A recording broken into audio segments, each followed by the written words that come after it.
आज का मुख्य महत्व और विशेष दिवस।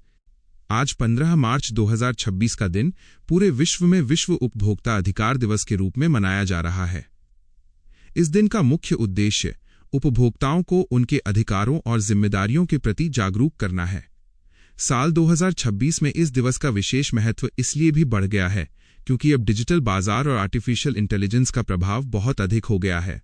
सरकारें अब यह सुनिश्चित कर रही हैं कि डिजिटल दुनिया में किसी भी ग्राहक के साथ धोखाधड़ी न हो। उपभोक्ताओं को सुरक्षित रखने के लिए नए नियमों पर चर्चा हो रही है।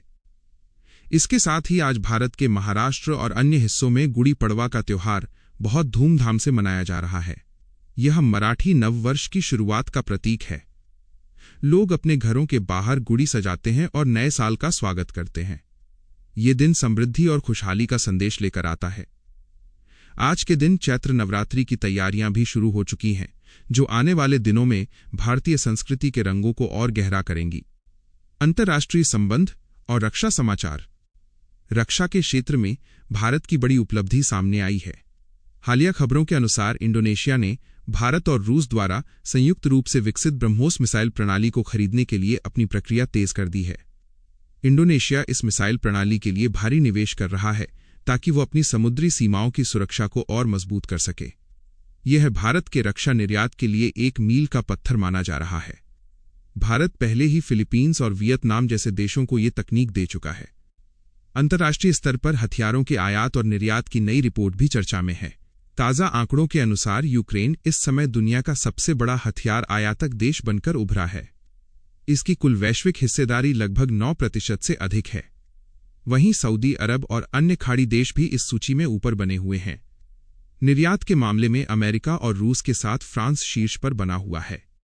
राष्ट्रीय समाचार और प्रमुख सम्मेलन। नई दिल्ली में हाल ही में NXT समिट 2026 का समापन हुआ है। इस 3 दिवसीय सम्मेलन में प्रधानमंत्री नरेंद्र मोदी ने भारत प्रगति रिपोर्ट पेश की। इस रिपोर्ट में बताया गया है कि भारत किस तरह से विभिन्न क्षेत्रों में विकास कर रहा है। सम्मेलन में भारत के मुख्य न्यायाधीश सूर्यकांत ने भी अपने विचार साझा किए। उन्होंने कानून और नई तकनीकों के बीच संतुलन बनाने की बात कही। इस शिखर सम्मेलन में दुनिया भर के लगभग 40 से अधिक देशों के सांसदों और नेताओं ने हिस्सा लिया। केरल के कोवलम में दूसरा वैश्विक हाइड्रोजन और नवीकरणीय ऊर्जा सम्मेलन आयोजित किया गया। इस सम्मेलन का मुख्य उद्देश्य भारत में हरित हाइड्रोजन के उत्पादन को बढ़ावा देना है। केरल सरकार ने अक्षय ऊर्जा के क्षेत्र में अपनी महत्वपूर्ण भूमिका निभाने का संकल्प लिया है। विशेषज्ञों का मानना है कि हाइड्रोजन भविष्य का ईंधन है और भारत इसमें दुनिया का नेतृत्व कर सकता है। अंतरिक्ष और विज्ञान की दुनिया। भारतीय अंतरिक्ष अनुसंधान संगठन यानी इसरो अपने गगनयान मिशन की दिशा में तेजी से आगे बढ़ रहा है।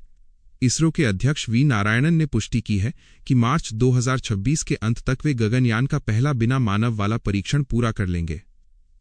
यह मिशन भारत के लिए बहुत महत्वपूर्ण है क्योंकि इसके सफल होने के बाद ही भारतीय अंतरिक्ष यात्रियों को अंतरिक्ष में भेजा जाएगा। इसके लिए इसरो और एम्स के बीच एक समझौता भी हुआ है ताकि अंतरिक्ष यात्रियों के स्वास्थ्य की देखभाल के लिए नई तकनीकें विकसित की जा सकें। नासा की बात करें तो आर्टेमिस 2 मिशन की तैयारियां जोरों पर हैं। चंद्रमा पर मानव को वापस भेजने का यह मिशन अप्रैल की शुरुआत में लॉन्च होने की उम्मीद है। नासा के वैज्ञानिक अंतरिक्ष यान की अंतिम जांच कर रहे हैं। इसके अलावा मंगल ग्रह के वातावरण को समझने के लिए भेजे गए एस्केपेड प्रोब ने नई जानकारियां भेजी हैं। इनसे पता चला है कि सौर हवाओं ने अरबों सालों में मंगल के वातावरण को कैसे प्रभावित किया है। अर्थव्यवस्था और बैंकिंग क्षेत्र। भारतीय अर्थव्यवस्था के मोर्चे पर चालू खाता घाटा चर्चा का विषय बना हुआ है। ताज़ा अनुमानों के अनुसार भारत का चालू खाता घाटा सकल घरेलू उत्पाद का 1.6% रहने की संभावना है। यह पहले के अनुमानों से थोड़ा अधिक है, लेकिन विशेषज्ञों का मानना है कि बढ़ते निर्यात और विदेशी निवेश के कारण स्थिति नियंत्रण में है। बैंकिंग और बीमा क्षेत्र में भी बदलाव देखने को मिल रहे हैं। HDFC एर्गो जनरल इंश्योरेंस ने पार्थनिल घोष को अपना नया प्रबंध निदेशक और मुख्य कार्यकारी अधिकारी नियुक्त किया है। यह नियुक्ति कंपनी की भविष्य की योजनाओं और बाजार में अपनी पकड़ मजबूत करने के उद्देश्य से की गई है। खेल जगत की हलचल। खेलों की दुनिया में आज चीन ग्रैंड प्रिक्स की धूम है। शंघाई में आयोजित इस रेस में दुनिया के बेहतरीन ड्राइवर हिस्सा ले रहे हैं। इसके अलावा फुटबॉल की दुनिया में स्पेन के कोपा डेल रे टूर्नामेंट को लेकर दर्शकों में काफी उत्साह देखा जा रहा है। भारत में भी विभिन्न घरेलू टूर्नामेंटों के माध्यम से नए खिलाड़ियों को मौका दिया जा रहा है ताकि वे भविष्य के ओलंपिक और विश्व कप के लिए तैयार हो सकें।